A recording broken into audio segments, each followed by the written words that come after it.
All right.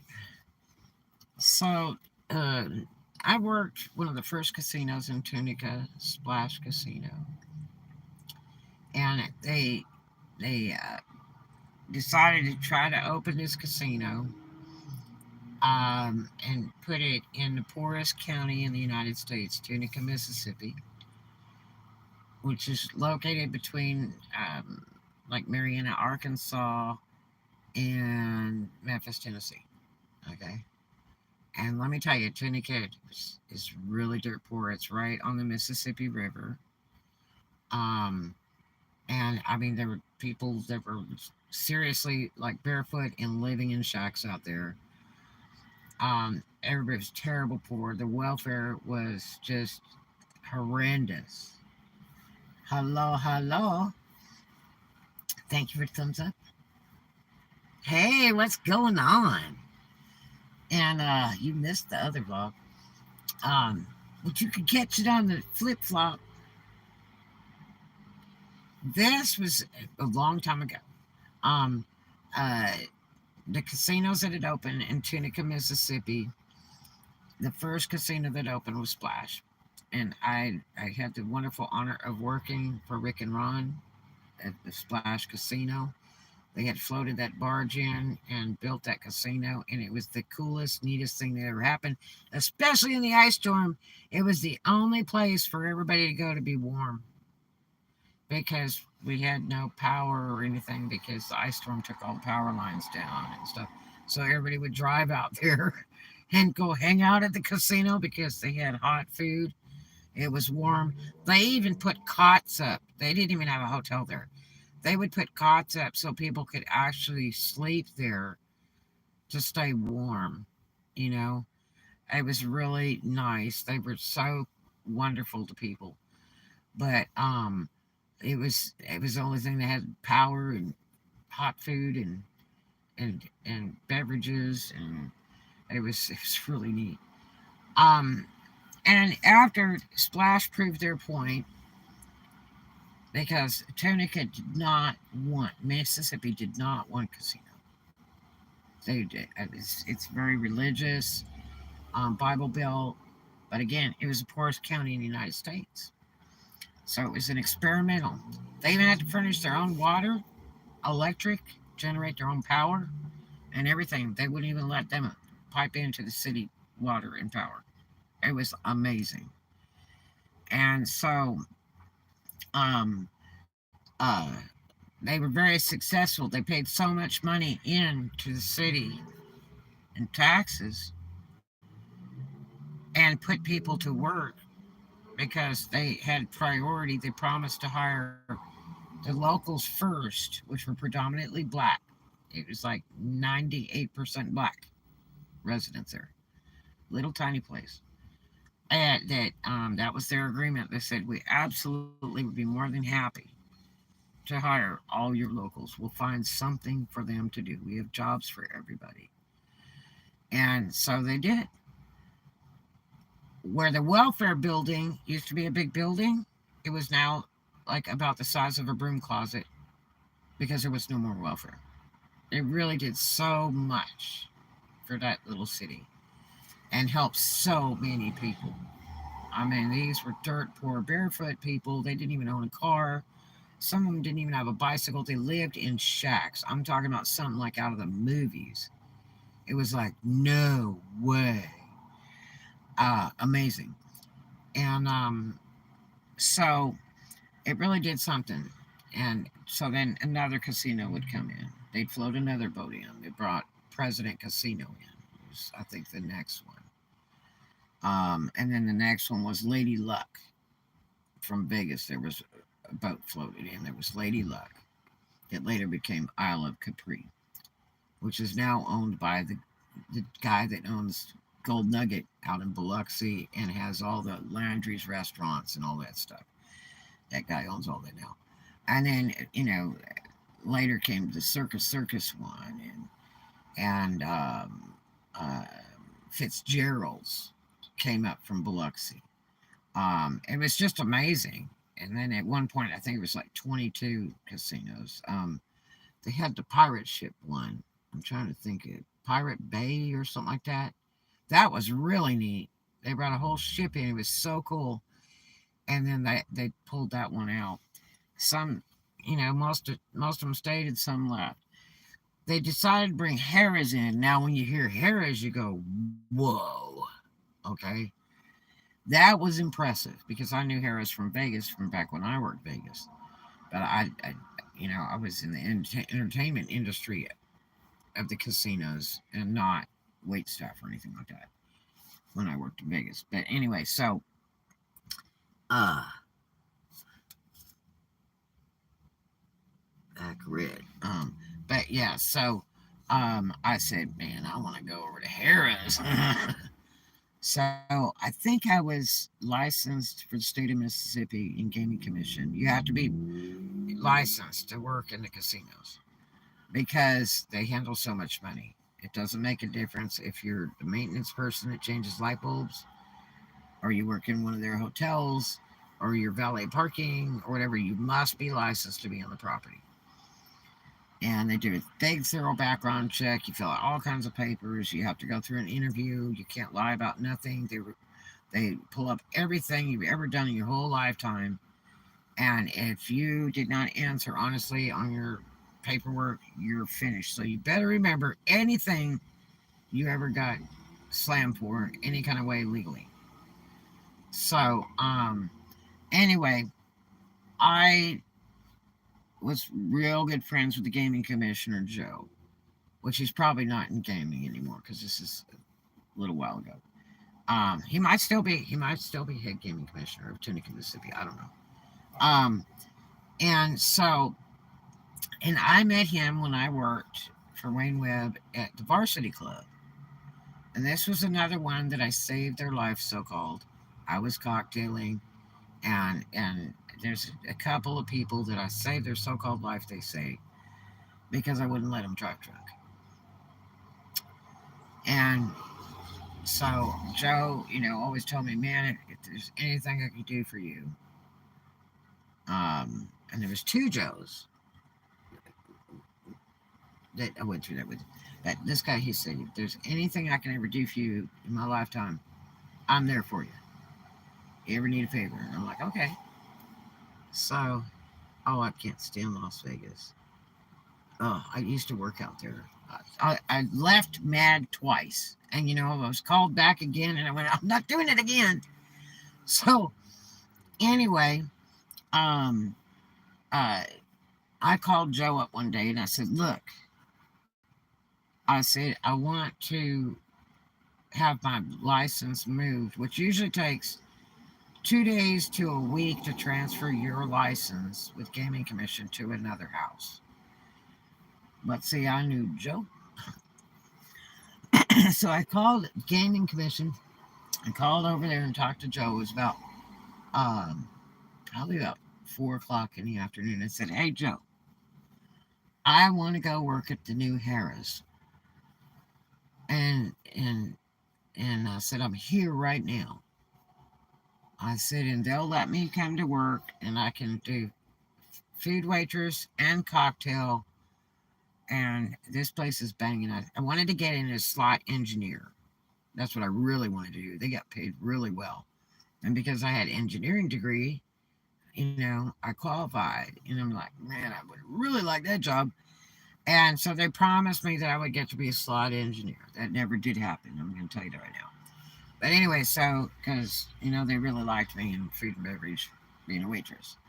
And I would work doubles over there. The money was so good. And so, anyway, I called him up and I said, I'm over here right now. And I just put my application in.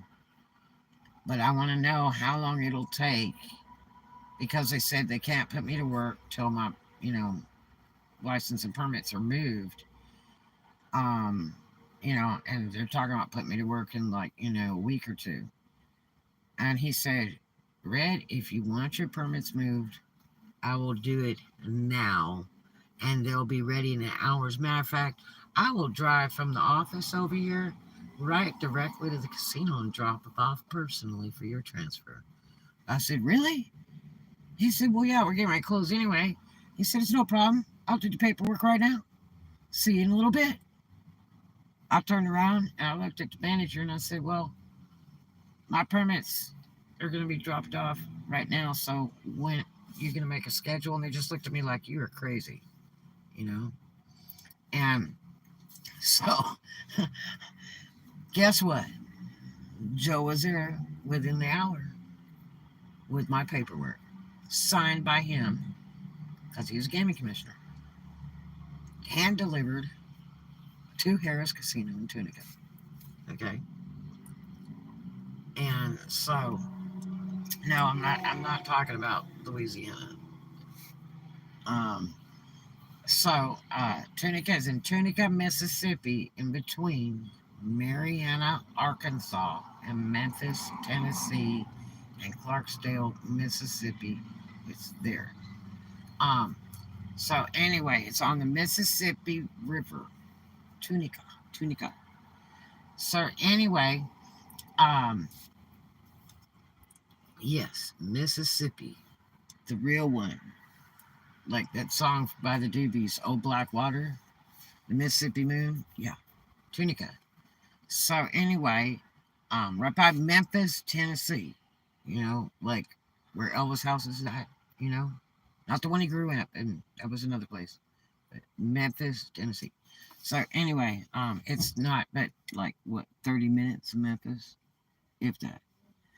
Um, uh, anyway, so he comes over there and they're like, "How does she do this?" You know, and just smiled, shook hands with Joe when he showed up in his suit and everything, hand delivered to the manager.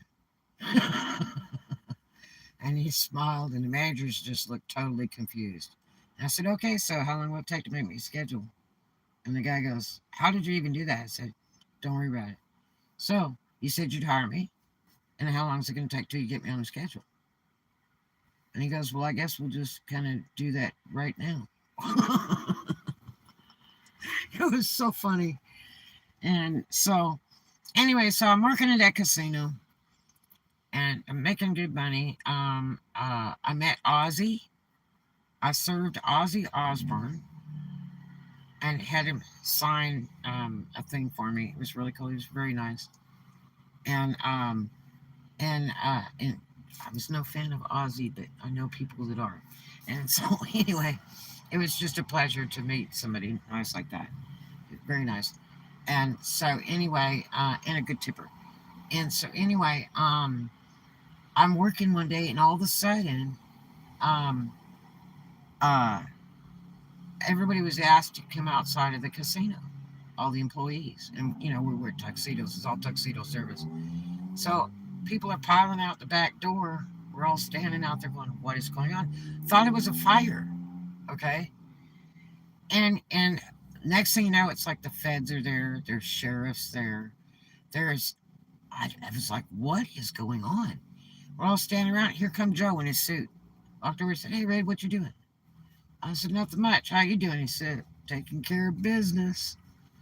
And I said, "I mean, what's going on with the casino? Are they closing it?" Because you know they could close them at any time. If things are not right, if the gaming commission comes in there or anything and things are not right, if payoffs are not right, if machines are screwballed up, they'll start tagging everything, shut it down. They'll tell them, "You shut the entire casino down, get everybody out, employees and all. It stops right here till they get done with their investigation." That's how casinos are that are listed with gaming commission. I'm not talking about like Indian casinos or any of that stuff because Indian casinos don't have a gaming commission and it's not a fair game. Sorry guys, honesty is best policy. I don't like to game at all in Indian casinos because it is not a fair game. Gaming commission watches how much their intake is versus how much they pay out. Okay, it's very strict legal game running gambling. Okay, and that's the law, the federal law for the United States. It has to be a fair game. Okay, so the Indian casinos are exempt from having gaming commissions. So you decide where you like to game. I know where I like to game, and it's not in anything owned by Indian. Okay, so anyway, it's like more and more employees are coming out. It takes a lot of employees to run a casino. Okay. And so we're just like all outside, standing around. It's still daylight. And so it was really funny. So I talked to Joe for just a couple seconds, and he says, "We got called down here. We have to investigate something really quick. So um, I'm not sure exactly how long it'll take, but you'll find it interesting. I'll be back in a little bit." And I'm like, okay. So I'm like hanging from a thread. I'm wondering if they're going to send us all home for the day, or if this is going to be an hour thing, or whatever. We're on the clock, so we're getting paid. Um, oh my gosh. And they're having to send customers out the front door, uh, and they're trying to hold it together. The sheriff's waltz in there, the feds are there. I mean, it's just, we're watching them go through this back door. And it's like, what is going on? And I knew Joe there. I said, it's not a fire. There's something technical wrong, because the gaming commissioner is here in person and not just his officers. The head of gaming commission, Joe, is there. So I guess we were out there probably like an hour or two. Okay. And it's probably from yelling because I've always been in places where you had to be really loud and your voice gets really hoarse. And right now it's very damp air. So I have, um, I had to talk all day at work and stuff. So my voice just gets so bad. Um, it is just not normal, but thanks anyway. But anyway, so um, finally the sheriffs come out and they've handcuffed what looks like a casino employee with a tuxedo shirt, a bow tie, and the slacks with the satin stripe on the side and all that. Now the casinos always supplied our uniforms. We did not have to buy anything. And especially, let's see, which was the one that I was at, where the President Casino, they used to supply our uniforms by the week. They would give you four, and they would buy everything but your shoes and pantyhose. And they had a tailor. They would tailor fit your uniforms, and then you took them back to the tailor, and you got um uh they would tailor out, like, I think, like 12 outfits for you. And so you would take them back to the tailor when you wore them one time, and then they would hand you the other ones that were issued for your size and tailored to fit you, and they were all clean with it, been to the dry cleaners with the cleaner baggies on them and everything. It's really cool. um but they always supplied your stuffs, and so you didn't have to buy anything. um and they're always beautiful clothes. The tuxedo service, just beautiful.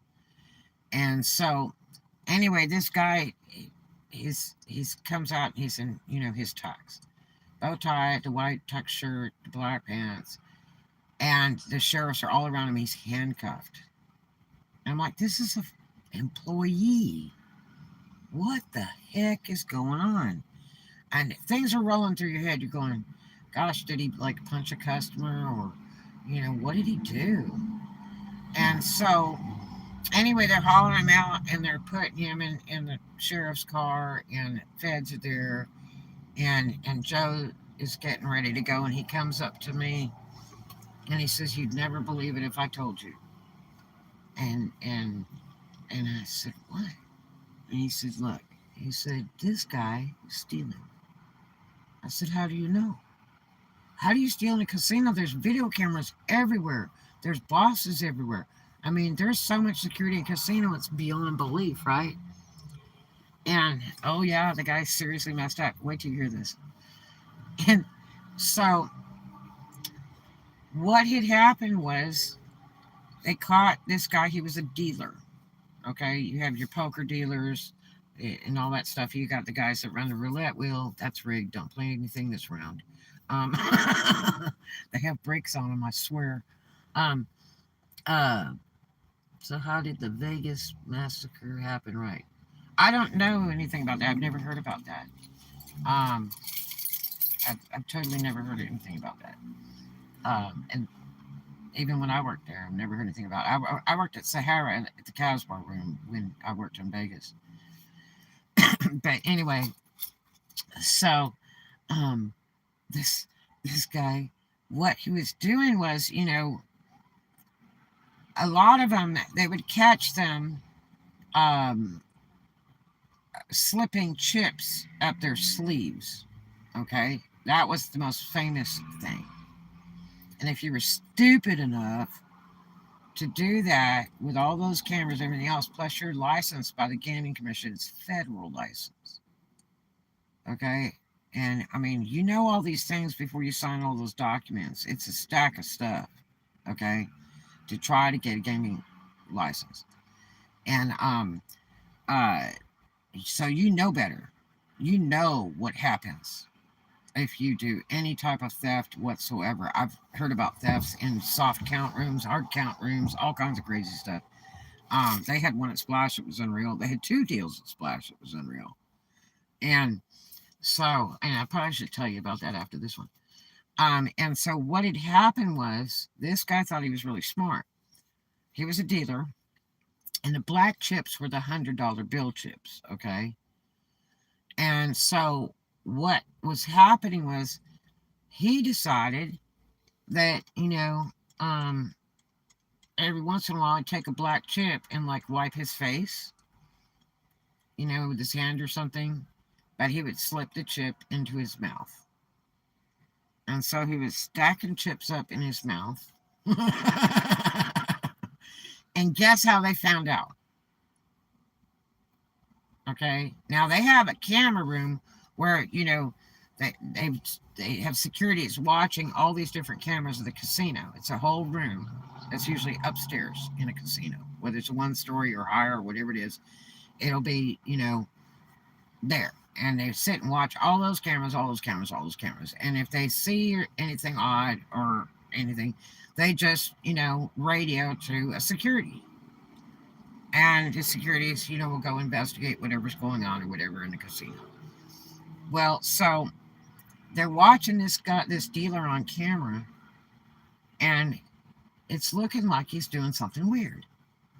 And they're trying to figure it out, And it's like, he's like doing the coughing thing or something, just whatever it is. And it's just weird. Well, the way they found out was he had black dripping down the sides of his mouth. Black from the black $100 chips that he was stuffing in his mouth. And you know how much money dealers and servers and everybody makes? There's about a truckload of money. The money was really, really good. Now the money is poor. I don't know about Tunica, but I know in Biloxi. I know people work in Biloxi. Hello, hello. The floor men are watching the box man. The pit bosses are watching the floor man. The shift bosses are watching the pit bosses. The casino managers watching the shift bosses. Exactly. There's so many people that watch everybody. It's like, you really got to be good if you're going to so dare to try to steal from a casino. It is just the very wrong thing to do. It's a federal charge. It's just like bringing drugs onto casino property or a gun. Oh man, that's the last thing you ever want to do. Do not go to a casino and bring your dope in there or a gun. It is a serious, serious federal charge. And but yeah, oh my gosh, they caught the guy on camera with the black leaking out of the sides of his mouth down his face. That's how they caught him. And they said, "Are you stealing?" He's like, "No. I'm going to get married in 1 week." Well, congratulations. That's awesome. Oh, yeah. And I'm looking at Joe. I'm like, "You're lying." I thought Joe was just jacking with me. I said, "This is not even true." He said, "No, it's really true." He said, "We caught a dealer stealing that you guys work with. The biggest minister just seems so unreal." And he said, because They caught him on camera with the black dripping out of his mouth because he was stuffing $100 chips in his mouth while dealing. Do you believe that? Oh, yeah. What happens when poker chips in your mouth? Yeah. Can you imagine? They pay so good at the casino. And people tip really good on those tables. I mean, really good. You know? Oh my gosh. And everybody's watching. Everybody's watching. That dude must have been high to do that. And you have to go to dealer school for a while before they'll let you go on the floor. It's not they just like stick you on there and go, here's how it goes. You have to be trained to do it. There's a big thing about all that. Because you're supposed to be dealing in benefit to the house. To the house. So they have to teach you all that stuff. Now, when I worked at Splash Casino, the first casino that opened in Tunica, there was a thing that happened in the soft count and hard count rooms. They send you in there in a jumpsuit, they say. And it's like got zippers and ties around the ankles and the wrists and everything else. And they had somebody on camera that was stuffing money into their suit. Under the camera. Under the camera. And they hauled them away too. It's federal. So all the sheriffs come prancing through the casino and you're going, what is going on here? And then you see one of your coworkers bring all the way. You're going, oh, what did they do? And then let's see. Oh, here was a good one. At Splash Casino, they had caught a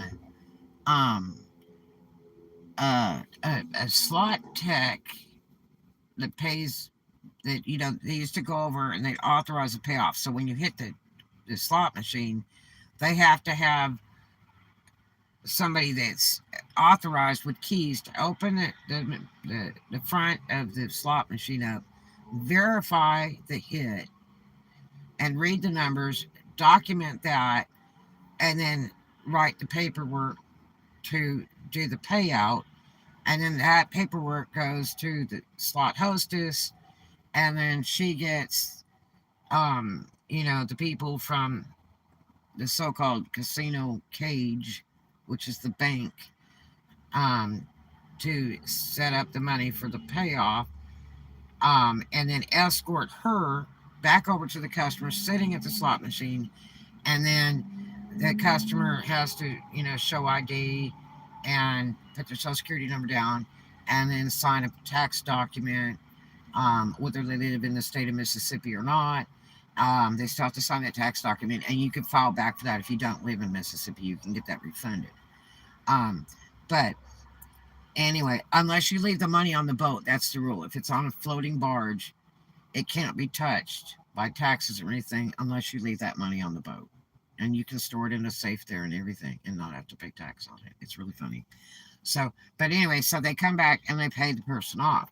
So what they were doing was they got caught. It was a gig between I think it was the slot tech and the slot hostess and their friends. And so they would have their friend come down and play on a slot machine, and the slot tech would go over and set the machine up to pay off. And then the slot hostess would come over and then, handle the paperwork for the payoff for their so-called friend that was so-called gaming on this slot machine. And then, they would all like tip each other is what the deal was. You know what I mean? And it got real obvious because they kept doing it. And they got caught for that. Yep. For rigging payoffs to people. Yep. And but it's really dumb to do. This is not something you want to do. Because it's federal. I'd have been scared to do that kind of crap in Vegas. Can you imagine? What would happen to you in Vegas? Or try that in what's that other place? It's like the Monopoly game is named after, where they have a bunch of casinos down there. Yeah, I bet that would be really interesting if you pulled some stuff like that over there now. Yeah. But yeah, it was the craziest thing I'd ever heard of in my life. At all those casinos I worked in Tunica, and I was working at Harrah's, and watched that guy get handcuffed and hauled out. Actually, he came out the back door handcuffed. I didn't get to watch him handcuffed on the floor because they were telling us all to get out of the casino while they were going in there. And I mean, it was like 25 people are going in there that are sheriffs, feds, the gaming commissioner, that are going in the back door to go get this guy and pull him off the floor. Yep. While he was dealing. While he was dealing with black dripping down the sides of his mouth, and they handcuffed him right there at the table. Yes, sir. Yep. And he kind of looked like Dracula when he was coming out that back door. Steve Paddock brought several huge duffel bags full of... Oh, man. Somebody type a letter or something so that comment comes back up. That's the bad part about YouTube. You can't get to see the comments unless it's active. I wanted to read that. There it is. Thank you. Steve Paddock brought several huge duffel bags full of rounds of ammunition and assault rifles into the MGM in Las Vegas. Mother of God. Insanity. Insanity. Yeah, you can't even have a gun in your car in the parking lot at a casino in Mississippi. It's federal. Yeah. Yeah, my boyfriend Carvel did that one time, and I'm like, boy, you're stupid. You better pray they don't catch you with that gun in that car. And I was so glad I was in my own car and didn't ride with him. Woo! Man, if he'd been caught with that sucker, that party's over. Yep. Federal. Yep. But yeah, so the silly things that happen in casinos. I bet that people got all kinds of really cool stories about wild stuff. He fired over 900 rounds through the window, all by his middle-aged self. Wow, that sounds crazy. How long ago was that?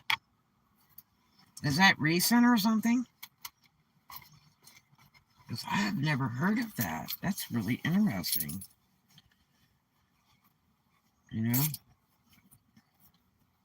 Was he lit or what? Why did he do it? Did he lose a bunch of money and he thought they scammed him? Or 5 years ago? Is that right? I'd never heard of it. Wow.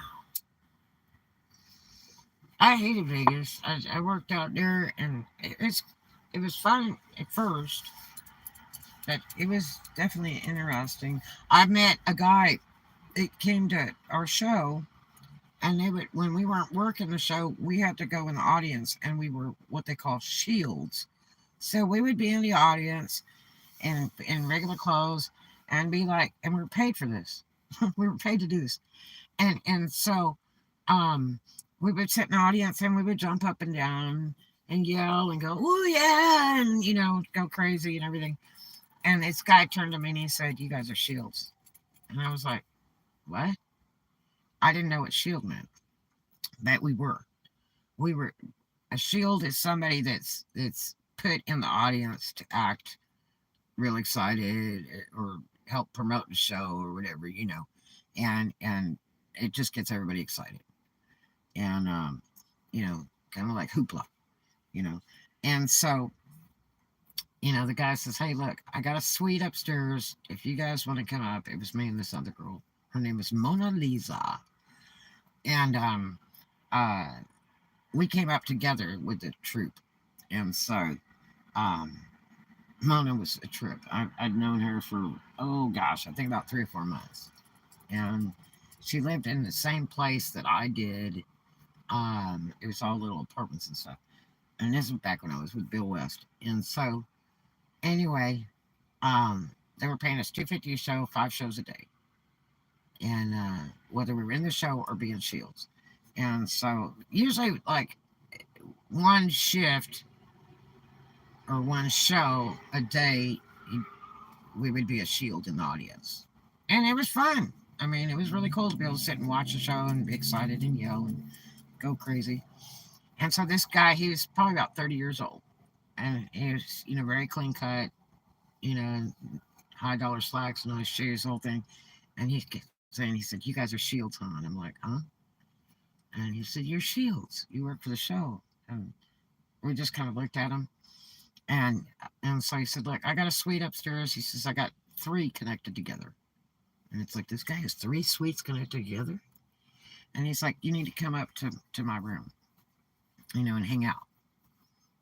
Whatever you guys want. If you guys want to eat or drink or whatever, there's other people there. It's nothing weird, but you're welcome to come up." And so anyway, Mona says, "We should probably go." And I said, "Well, we don't know him. He might be the mad killer." And she's like, "No, we should really go." And you know, he might be like really famous singer or something, and he's just being nice. And I said, "Well, I don't know." I said that, if he's in suites, there's a lot of video on the way up there in the hallways probably, or security. And so, have you ever seen a cooler, someone to cool down hot players? No, but I could tell you stories about that too. I had a girlfriend of mine that I used to work with in Memphis, and when we go to the casinos, the pit bosses would come up and talk to her. And they offered to pay her to sit next to big money people that would point out the big money people, and have her sit next to them, so they would keep spending money.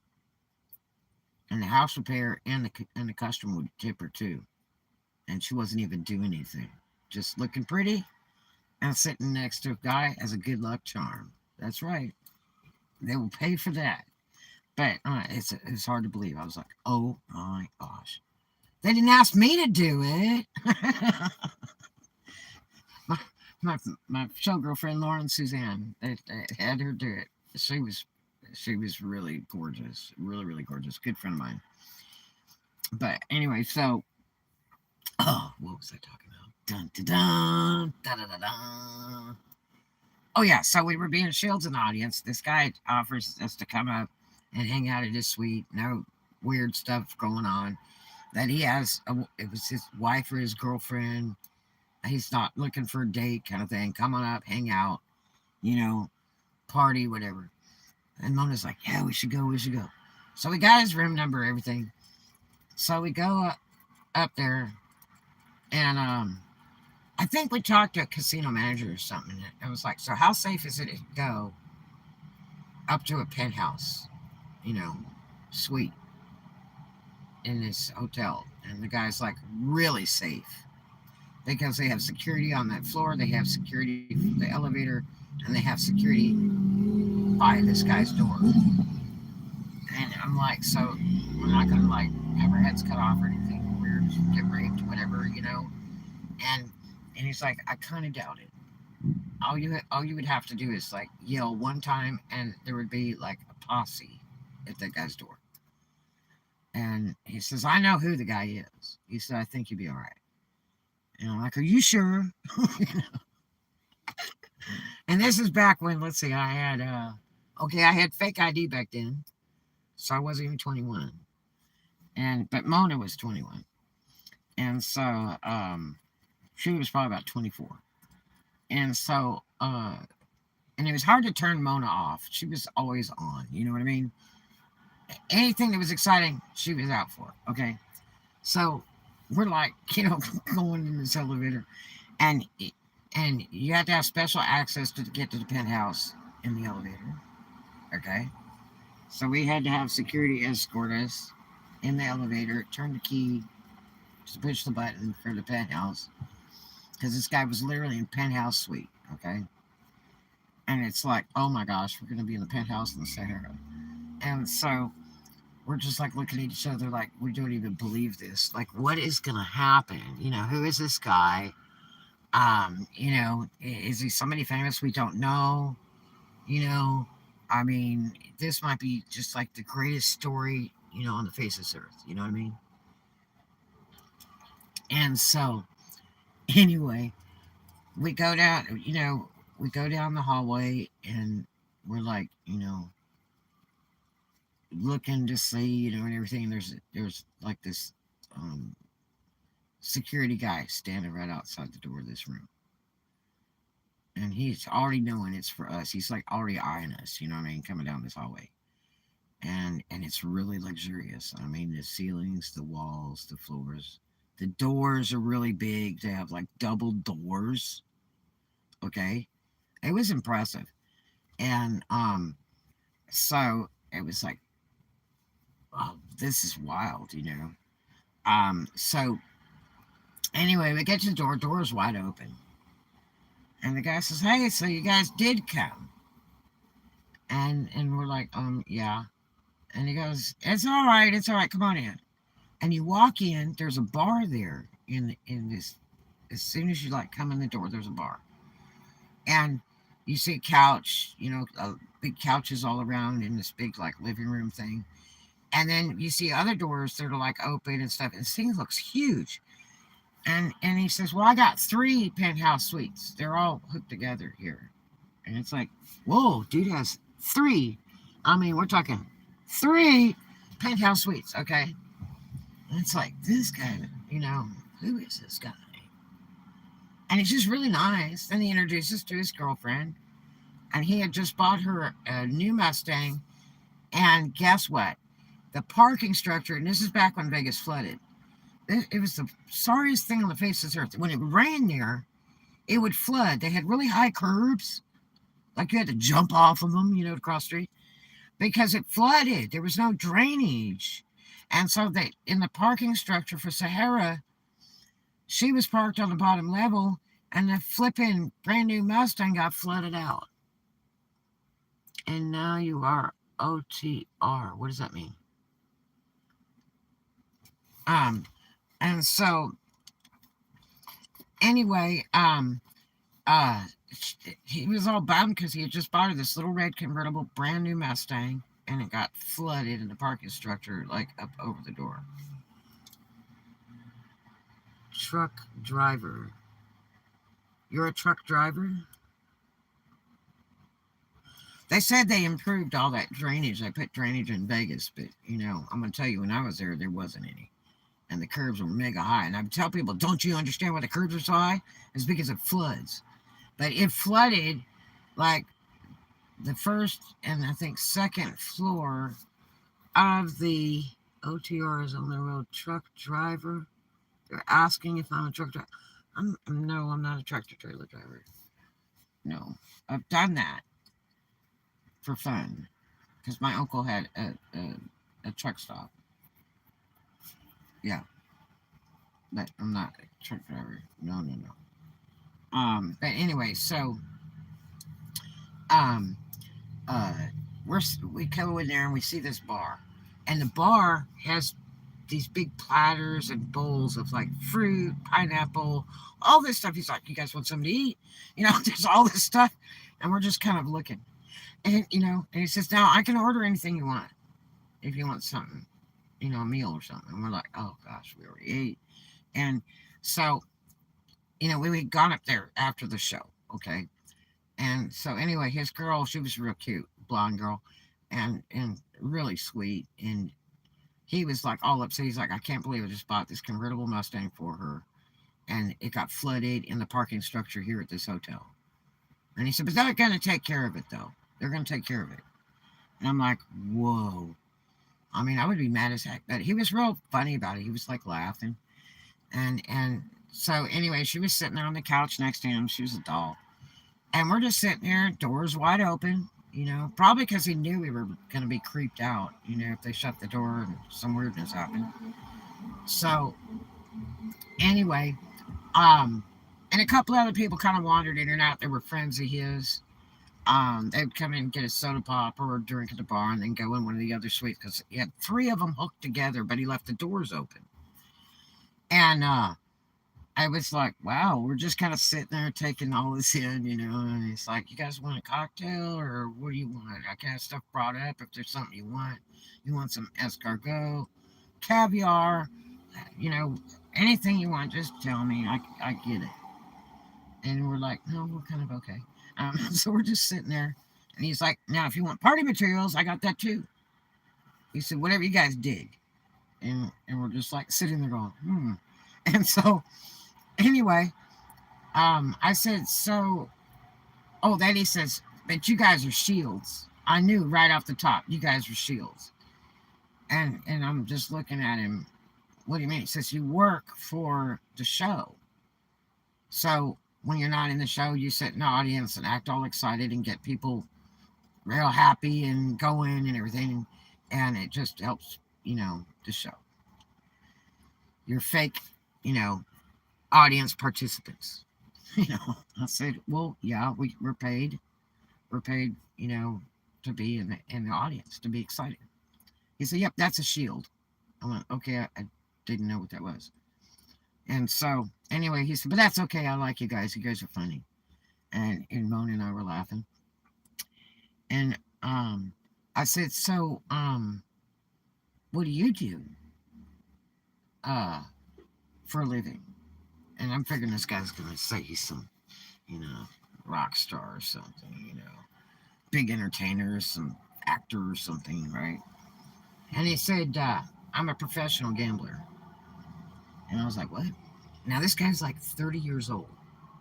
Okay, he told us that he was like 30 years old, and I'm like, whoa.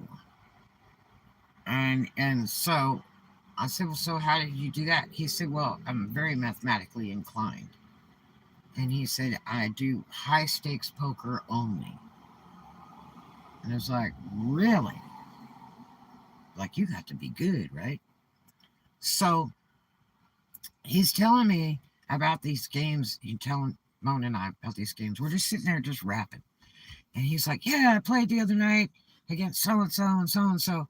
And the stakes were this much. And it got pretty rough. And then all of a sudden, and then I rolled it. And man, I walked out with, $500,000. And it was like, what? So you knew the guy wasn't lying because here's a guy that's got 3 suites hooked together up in penthouse of the Sahara Casino. Okay. So he's got to be telling the truth. Okay. Wow. And he just bought his girl a brand new convertible red Mustang not 24 hours ago, and it got flooded in the rain and the parking structure at Sahara because they don't know how to build the stuff high enough because they don't even know how to put drainage in Vegas. Oh, it's just unreal. And he wasn't sweating bullets. He's like, I can buy another one. Where is Mona today? I don't know. She may not even be alive. She was interesting person, very interesting person. I would have to tell you all about that in another vlog. Neat girl, interesting person. I learned a lot from Mona. Trust me. And she was a money maker. She's always a money maker. I did have to go get her out of Santa Monica Police Department one time though. She called me and said, "Hey, can you pick me up?" And anyway, but yeah. So we were sitting there laughing our heads off, having a blast. And I mean, this guy, what he was telling us, it was so interesting. And so he was playing games like these big high stakes poker games. Like every day, entering tournaments, all this kind of thing. And he just made money, always made money. He was brilliant. He's like, yeah, I'm a professional gambler. That's my job. And I'm like, what the heck? I was like, so the house pays you to gamble? He said, oh, no. Because, see, some casinos will do that. They'll pay people to come in and gamble and look like gamblers, and they furnish the money. So when they lose it, it doesn't make a difference because the casino owns the money. It's just a show, you know. But no, he was his own professional gambler, and he was winning in the thousands and thousands. And he just was really good at playing high stakes poker. And I was impressed because he was young. I mean, this wasn't like an 80-year-old dude. This guy was like 31 or something. Now, yeah, he was older than me back then, but I was really impressed that here's a guy that's already got it made before retiring age. You know what I mean? Brilliant, absolutely brilliant. And so, um, uh, It was just amazing, the stories that he told us and the amounts that he had won. And, he plays and plays, and they comp him free sweets. They pack the whole bars and the suites for free with liquor, no charge. That all that fruit and the bowls and all that stuff, free, no charge. Whatever food he wants to order, no charge. And so he just tips everybody real good. And they got a security dude on his door. It was comical. And I mean, yeah, the whole time we were there, he left that one front door open by us, the double doors with the guard out there. The whole time, so we could like run out of there or whatever if we got scared or something. He wanted to make sure we were comfortable and weren't intimidated, and that we didn't think something weird was going to happen. So we were very lucky. We were very lucky because it could have been something really, really bad. All right. And it was okay. They were very nice people, him and his girl, and they were funny as heck. And it made some cool friends. Um, really interesting experience. But all in all, I hated Vegas. Um, uh, and my biggest problem with Vegas, working in Vegas, was after we got off work from the last show. Like I was in a floor length sequin gown with my hair all done up, the whole thing. And we just wanted to go get something to eat. And we would go to, there was a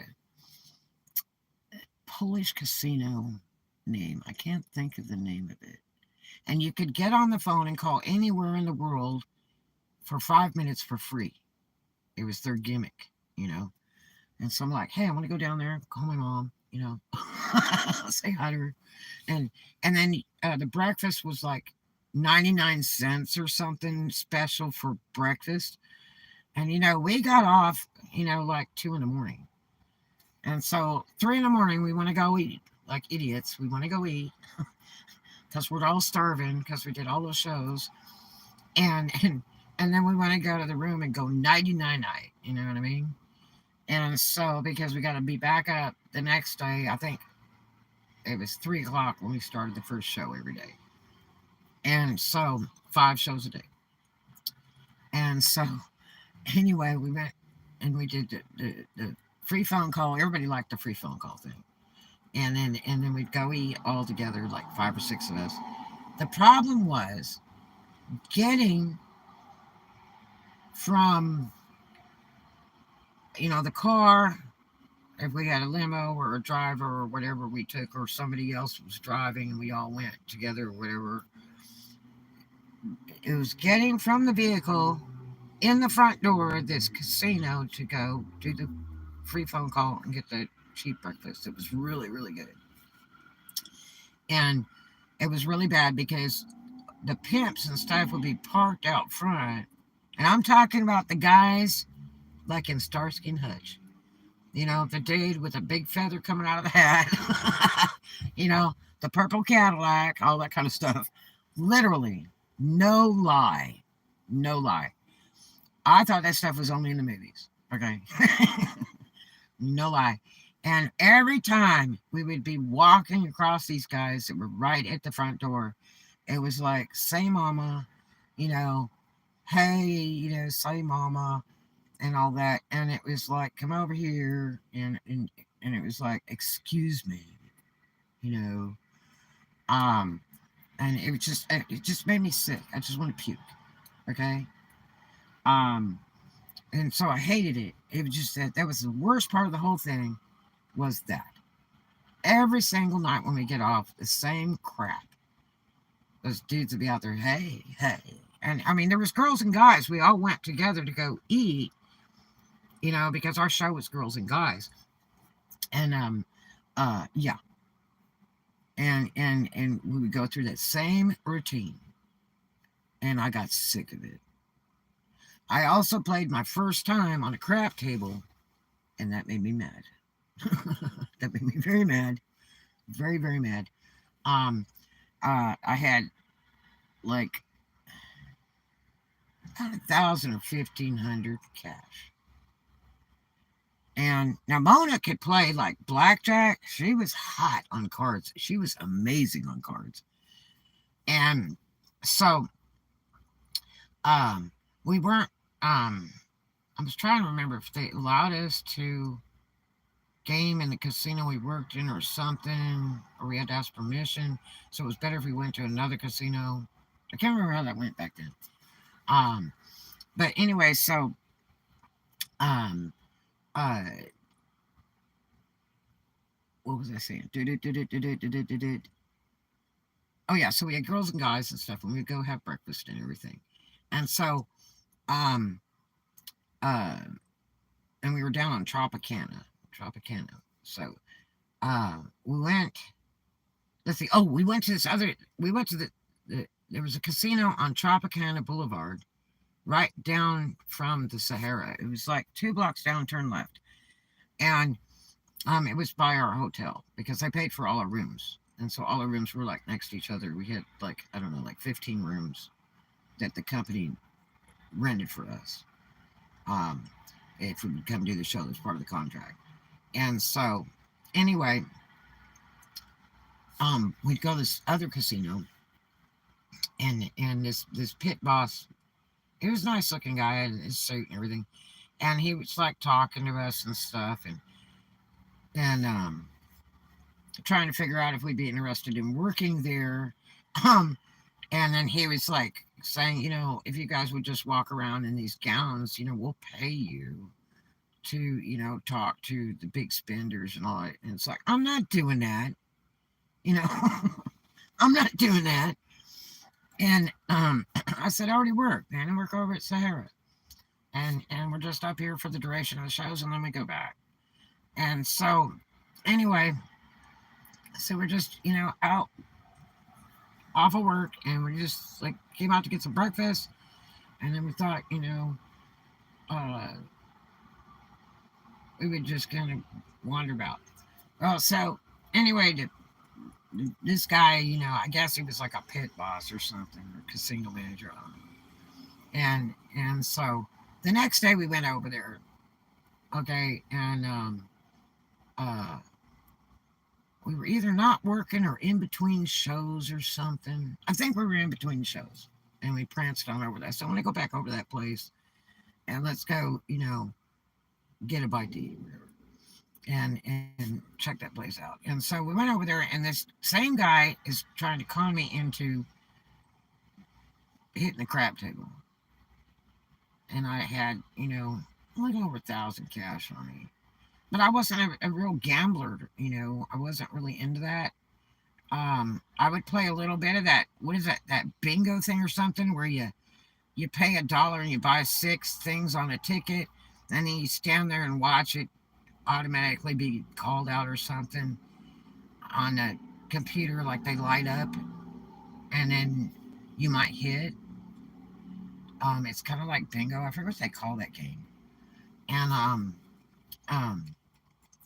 I didn't hit poop on those, but anyway, so we were walking around, and that guy calls me over and he said, "You should play craps."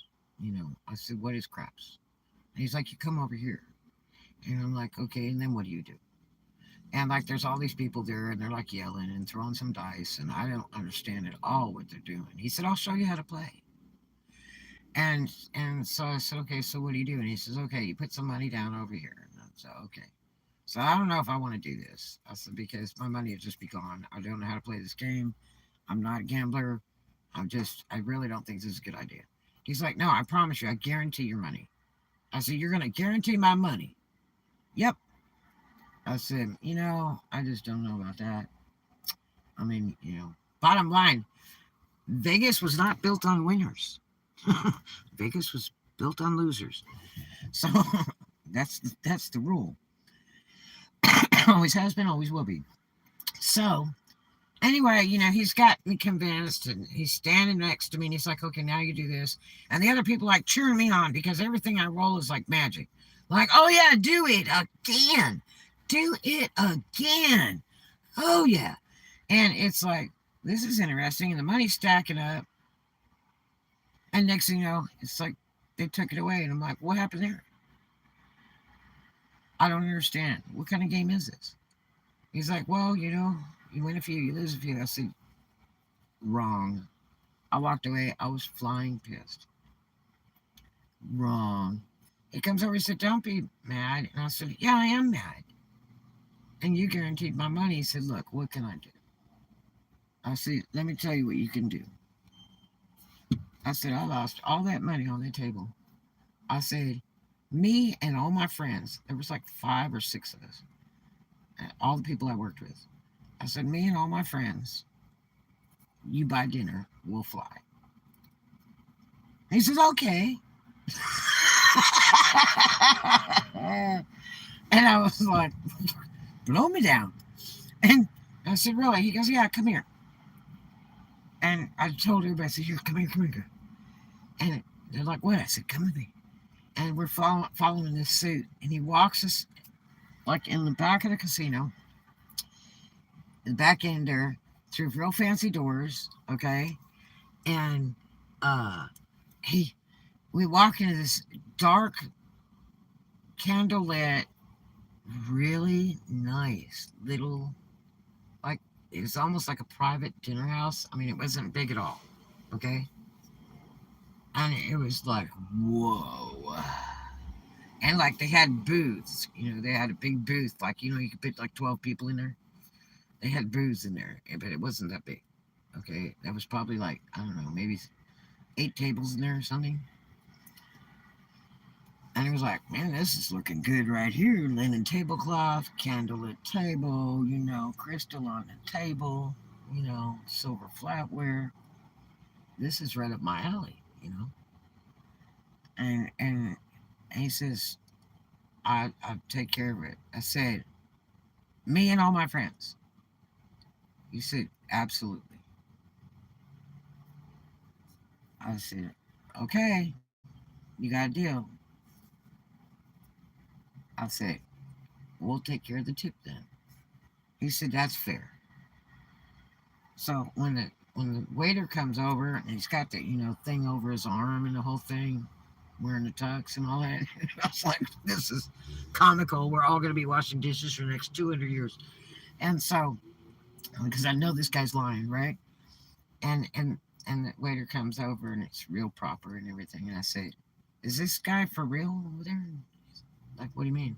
I said, "He said he's paying for all of my friends and I to have dinner here." And he says, "Yes, miss." He said, "Anything you wish." And I'm like, "Okay." And he brings over menus. I open this menu up, and my God. I mean, it's like the whole deal. We're talking like duck a la raspberry. We're talking filet mignon. We're talking prime rib. We're talking some really beautiful, exquisite food. Okay. And it was like, whoa. And the waiter's like, "Did you want champagne? Would you like a cocktail?" I'm like, "No, I just want like milk with my dinner." You know what I mean? I was scared. I thought, well, maybe they're gonna put drugs in our drinks. Let's not do that. Um, let's go water. Simple stuff. um, because everybody was like just going, "This is too hard to believe." Like, I mean, what did you promise that guy? I said, "No." I said, "He just made me lose my money on that table out there, and I'm mad as heck with him because he lied to me." And I told him. He said, "How could he make it better?" And I said, "Me and all my friends, we get dinner. You buy, we'll fly." And he said, "Yes." I said, then he walked us back here. So uh, it's supposed to be free. And I'm hoping it is, or we're going to be running back to our hotel, running down the street really fast. And sure as heck, we ordered all that food. And it was fabulous. And the guy even came back there to check on us. And I still was like really leery of this cat. I was like, he's got to be lying, man. But for sure, it really happened. We really ate all that food. We had a great time. We were kind of like looking out the corners of our eyes, going, "I wonder." And so then we tipped and everything. We had a blast, and so we go to leave, and everybody's like, "Going, this is amazing. If we make it out of this casino without paying for this food, which is extremely, extremely expensive beyond belief." Okay, beyond belief. Never in my life did I eat food that expensive ever in my life, even to this day. And oh, it was a riot. It was a flipping riot. And um and so we we're walking across that casino floor, and here comes that suit again. And it's like he just gets it right up next to me, and he goes, "So was it good?" I said, "It was absolutely tremendous, fabulous meal. Thank you so much." And he goes, "So are you going to come back to my casino?" And I said, "Well, I don't know. I don't like you because you lied to me." He said, "But I paid you back on the deal. I paid you back on the deal." He said, "Was it not worth it? Was the meal not worth it? I told you, I promised you, I guaranteed you." I said, "Yeah, but I was looking for the cash." I said, But it's okay. It's okay. I'm not mad. It's okay. I appreciate we had a wonderful time, exquisite dinner. And he said, "But will you come back?" And I said, "Okay, yes, I'll come back."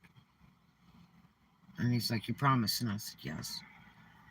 And shook his hand. He's like, "Deal?" And I said, "Yeah, deal." And shook his hand and thanked him again. And we walked out the door, and we thought we were going to have a whole posse arresting us or something. We'd be washing dishes for life. Because I was like, this is just too good to be true. And we laughed and like, "What did you do to that guy?" I said, "I guess he really felt bad because he made me lose my money. It made me mad as hell."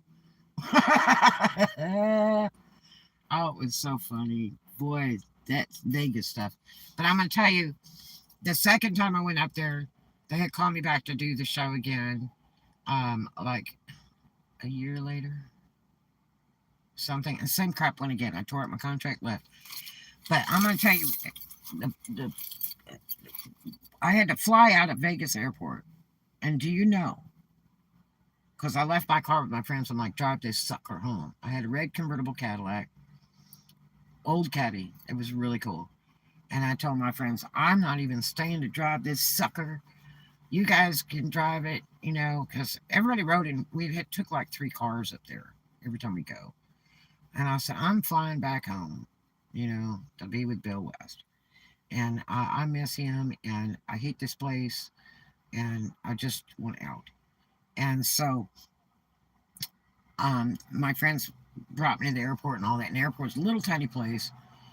And let me tell you, my plane was delayed like, I don't know what it was. It was like 12 or 18 hours or something stupid. And I could not believe I'm sitting in this airport all alone, no car. And Bill West, oh, Bill West is long since dead.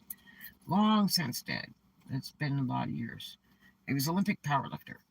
But yeah, and so anyway, uh, so I'm waiting in the airport, and it was like the place was like vacant except for people waiting to fly out. A little tiny airport, and there was this one older lady, and she was like drinking something out of this paper bag, like they do, the bums do in downtown LA. And it was like, man, looks like she's drinking some liquor out of a paper bag over there. And so I was so tired. I was so tired.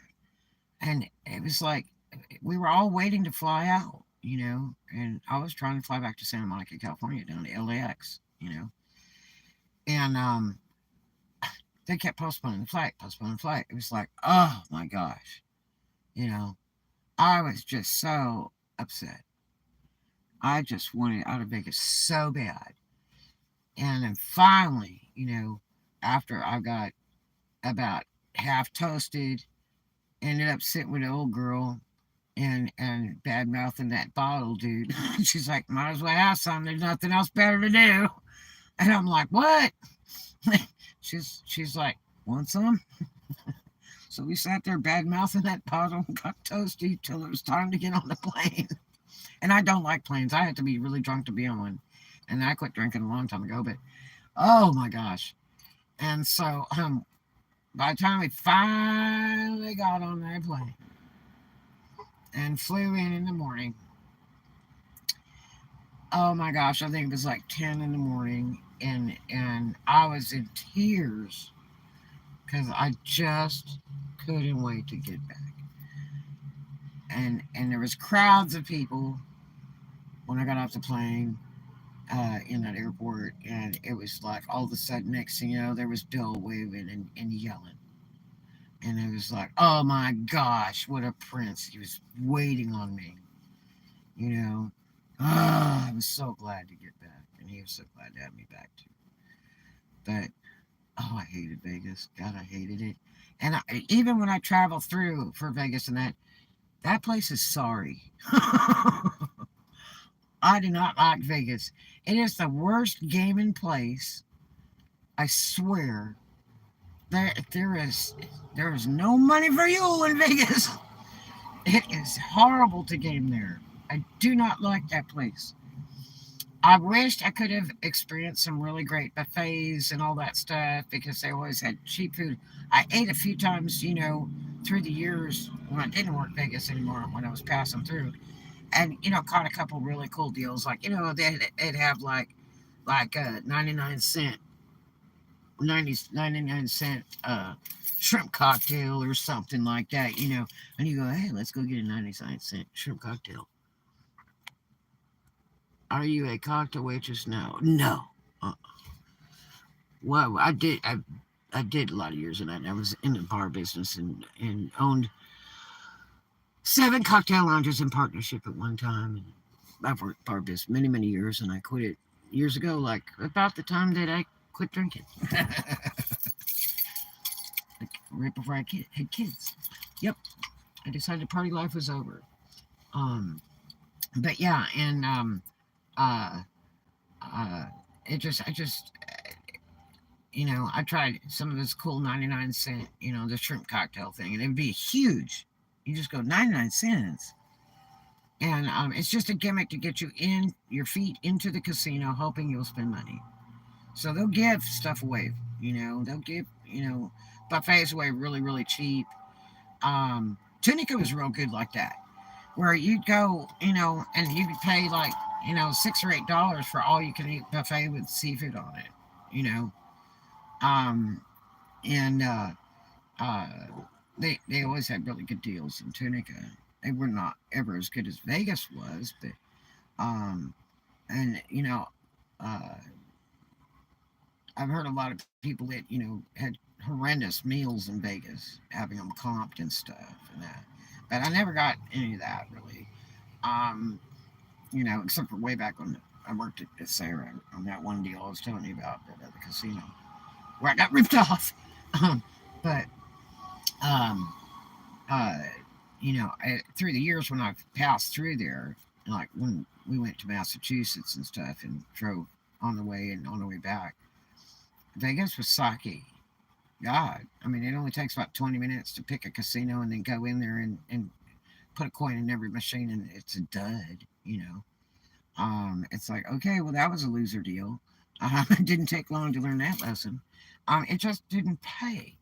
I would have loved to have stayed in some of the really neat hotels. I always wanted to go stay at I guess it was the MGM Grand where they had the big lion head and all that.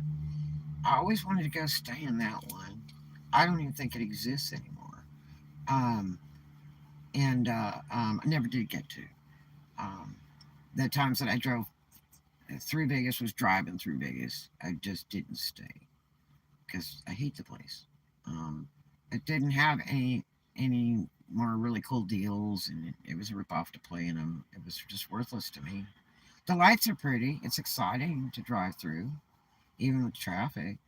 But it just didn't do a thing for me because it was just like they only wanted you there for the money.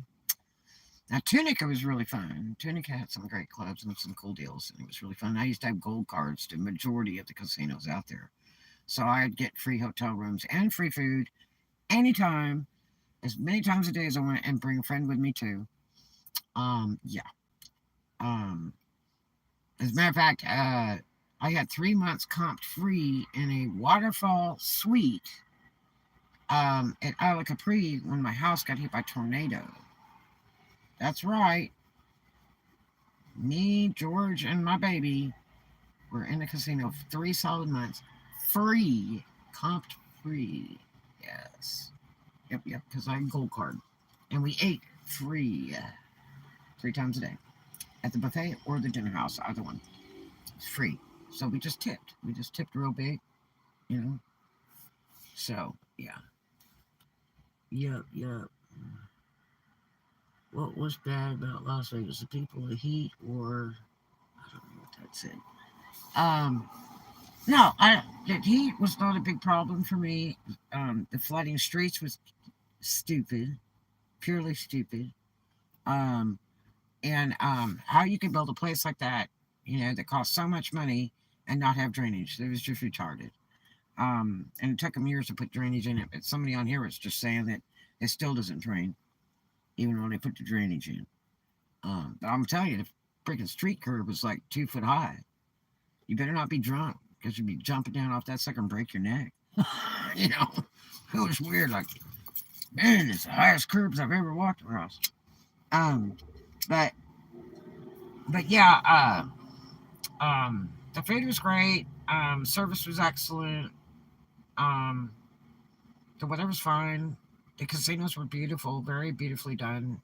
The interior decorating and all that, the lighting, and the walls, floors, ceilings are gorgeous. The shows were fabulous. Um, uh, I mean, there was just so much about the Vegas casinos back then. They were pretty neat. It was quite overwhelming if you were driving in. It was quite overwhelming because it was just endless on the strip. It was just endless street with lights and signs and moving signs, and it was very exciting, very breathtaking. If you've never been to Vegas, it's really interesting. I haven't been in a great many years out that way. I'm trying to think of the last time I was through Vegas. It was years ago. I just hate the place. But it um it's some people like to go there. They think it's really fun. Now they do have some really neat conventions in Vegas for a lot of different things. A lot of people are into that where they hold these conventions at Vegas. Um, but I mean, the hotels are going to be high. Everything's going to be high, and you don't want to gamble there. You really don't. Um, but I don't know. I don't know. It's I would have liked to have gone to some of these really cool casinos that were really extravagant and neat, and kind of like what you see in the movies. I would have liked to have seen Liberace. I really would have liked to have seen Liberace perform in Vegas. You know, but this lady must have left something. Well, she didn't leave like her wallet or something.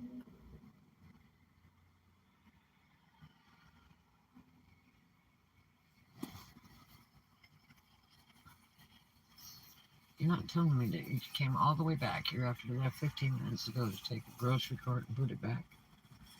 Well, you're the ideal person of the year if you do that. Go away. 15 minutes, come back, get the cart that you brought to your car, and go return it. That's quaint. Anyway, I guess there's nothing wrong with a clear conscience, right? I heard Liberace used to have parties and would cook. Oh yeah, Liberace's interesting. I've got like I think 2 of his movies that I bought. Very interesting. Very, very interesting. Uh I mean, since I was a kid, we knew he was gay. How could you miss it? You know? Um and he had total fear of having anybody know that he was gay because he thought he'd be out of business. It's like, well, it's kind of obvious he's quite flaming. Um, and we don't care if you're gay or what you are when you can play piano like that. Okay, we don't care. We don't care if you have purple hair and 3 toes on one foot and four on the other. We don't really care. We enjoyed the piano. That's all that matters. The guy had a great personality, great Liberace smile, and uh, interesting life. Very interesting life. Very interesting story. There's several books about him. Some aren't true, some are. Um, the one that tells the best story was his boyfriend Scott. That was the best story of all. Yep, the best. Amazing. They were supposed to make a second movie to that, and I was really hoping that they would do it. It's already been like written, documented, everything like that, and now I'm so hoping to see that second one. Um, but I've got the book. I just haven't read the other book. Elton John is better. Elton John rocked, man. Elton John used to play down at the beach at Santa Monica, man. And every time he did with that concert, I never got to get close enough to stage to really see him. Elton John is rocking, man. Yeah, I think his time's just about up, though. Yeah, he's pretty elderly at this point, you know, and he's got a great husband. He's got, I think he's now got two kids now that he's adopted. Um, I know he had one, but I believe he went and adopted another one too. Um, but yeah, Elton John is remarkable, remarkable. Um, but now Liberace could roll some 88. Well, I tell you, wow, amazing, amazing, amazing pianist, truly amazing. Um, but yeah, and that was an interesting story too. He refused to believe he had AIDS, and he refused to get treatment, and so he died in very short order. And Scott never got AIDS at all, so it's kind of interesting. But, yeah, but yeah, uh, I would have loved to have seen, a Liberace show in Vegas. I would have loved to have seen the like the Can Girls thing. Would have loved to have seen that in Vegas. Um, uh, I mean, there's a few people I would have loved to see perform in Vegas, and never got to. Uh, but such is life. Uh, and to go to some of the really, really neat, beautiful casino hotels. Um, but I just don't know if I will ever do anything like that anytime relatively soon, or really, at all in the future. I just don't like Vegas. But like I say, it's really fun to drive through. Even when you fly over in a plane, it's pretty impressive, because it's all lit up. It's like daylight, you know. It's just like daylight. There was a really good movie that was about Vegas. It was called Diamonds. And if you haven't seen the movie, you really need to see it. It may be on YouTube for free. Um, what an excellent movie. And it ends up in Vegas. It's a really awesome, awesome movie. Did Frank Sinatra, Elvis perform in Las Vegas? Yeah, tons. Oh, yeah. I was going to go to Frank Sinatra's last concert, and my banker, we wanted to go see Sinatra so bad. And I said, I called him up and I said, man, I said, Sinatra is singing. Um, it was over by Memphis or something, and I said, man, I want to go to that show. And he was like, oh, me and you both, and we couldn't make it to go to it.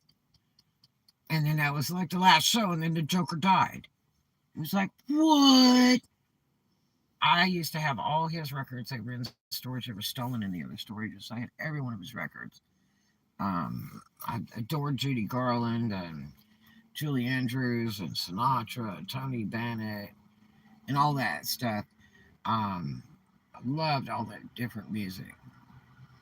Oh yeah, and the guy that sings the Day-O song, like him, Nat King Cole, Natalie Cole, um, you know, um, uh, I used to play, a ton of guitar when I was younger, and I taught it for a short time, just beginning guitar, and I played a lot of the different songs, on guitar, and so those were like my heroes, like a lot of the old cool songs that, like let's see, like Carole King and um, uh, Carol Baker Sager, um, Neil Diamond, the Margaritaville Dude, just a lot of different variety and a lot of jazz and samba stuff I used to do. Um, those artists like my heroes. I did a lot of Elton John too. I love Elton John. I did a lot of Elton John and guitar too, and so I have a variety of artists that I like. Um, the only thing I can tell you is I don't do headbanger. Can't stand headbanger, punk rock, and what they called acid rock. I just didn't like any of that stuff. But I like just about every other music, even foreign country music. There's a lot of it that I really, really like. Um, Tropical music, like Cuban music, love it, love it. But I also have a daughter that's Cuban, so um, and her dad was 100% Cuban. Yeah, so um, yeah, I like a variety of different music. But Sinatra, like Sinatra, Dean Martin, I like Dean Martin too. Um, these Dean Martin could sing. Sinatra talked. Okay, this guy got away with just talking, kind of like Tony Bennett. Um, uh, they could talk, and people were just in love with the way they sang because, and all they did was really talk, and so that was really incredible. I don't know who this is. It's got those brights blaring over there. I hope they move soon because it's getting on my nerves.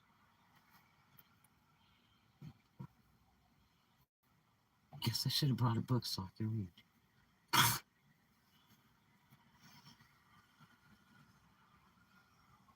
They've been sitting down there forever, probably texting away. And here they come by me, and no, it's not a sheriff's car. Clown. It's an out-of-state tag that was. You clown. Let's see. What? I can't read. What am I doing right now? I'm sitting here talking to you guys, entertaining you on YouTube. I'm a YouTuber. But yeah, Vegas is definitely interesting. Yep, yep, yep, yep. Sure is. Those wild days. Those wild days. Yep. I wonder how that guy is doing now. It was the professional gambler. I wonder if he's still doing it. I wonder if he's like is like a huge real estate person or what ended up there. Because he sure was smart. I'm going to tell you, it was amazing the money that he was winning. You know? Or did his luck run out? Who knows? But very interesting person. Had a blast. Had a blast. But anyway, all right, you guys. I got kind of a day off tomorrow. I need to work on my eBay stuff really bad. I don't have to do laundry tomorrow, thank God. And um, I'm pending on possibly working tomorrow. I dropped by to see if there was a schedule. There wasn't. They didn't put me on there because I hadn't furnished them with a schedule from the other joint. and yet because it wasn't ready, and it was finally ready today. Is that not odd? Kind of late to make a schedule, I would say. But anyway, I hope you guys have a great one. It's been a slice of heaven. And do something kind for a stranger. Love everybody. And I'll see you in the next one. I promise. I love you. It's been a slice of heaven.